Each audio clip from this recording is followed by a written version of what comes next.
Global fossil fuel emissions will hit a record high this year, making it harder for the world to avoid the most devastating impacts of the climate crisis. That's according to a new report by more than 100 scientists released on day 6 of COP27. Researchers say that CO2 emissions from fossil fuels are on course to rise by 1% in 2022 to 37 billion tonnes, the highest level ever. That's largely driven by the number of people flying again after the pandemic. Experts say the increase in CO2 is threatening to derail a key climate goal to cut emissions in half by 2030 to limit the rise in global temperatures to 1.5 degrees Celsius. The report says there's a 50% chance the world will cross that crucial threshold soon.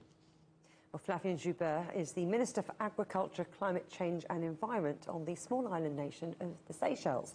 I asked him about his expectations from major world powers at COP27.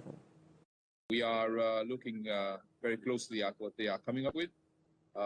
Even now, very soon, we'll have a declaration from the President of the United States, and we have to look at what concrete actions they'll be bringing forward.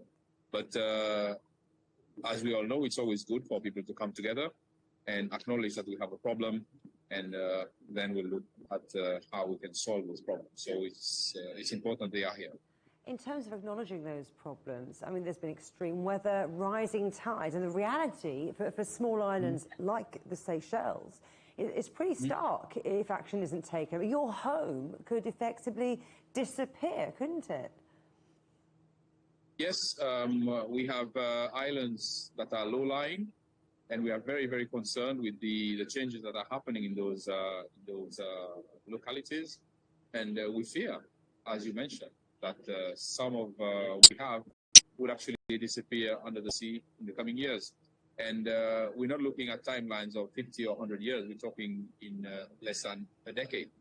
So we are very concerned that things could change very rapidly for us. And also we've seen a lot of rapid onset events that worries us a lot because we've seen it in various parts of the world. And we worry that we would also be struck by one of those rapid onset events that might actually decimate the country and take us back in terms of development and take out a large chunk of our GDP.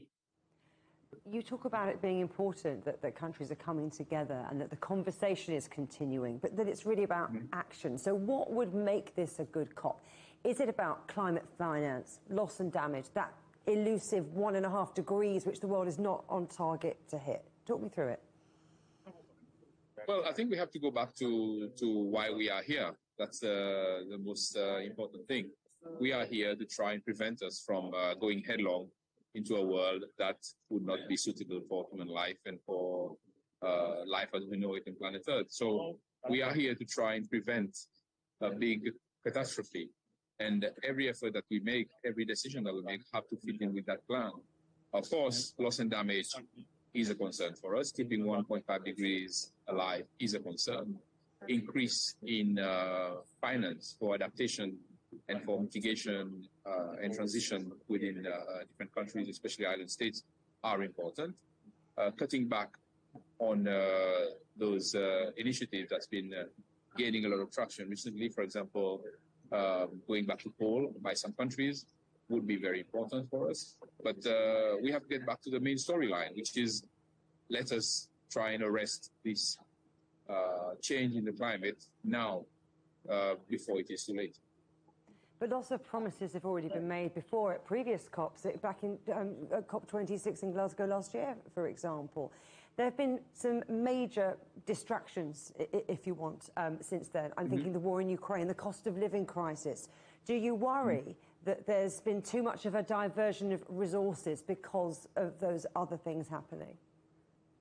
Yes, of course. It's something that has grabbed the attention of many leaders around the world. And of course, because of the consequences of those things, many countries have turned to those other issues, other distractions that you mentioned. But we have to stay on track regardless, because climate is more of an existential threat to everyone.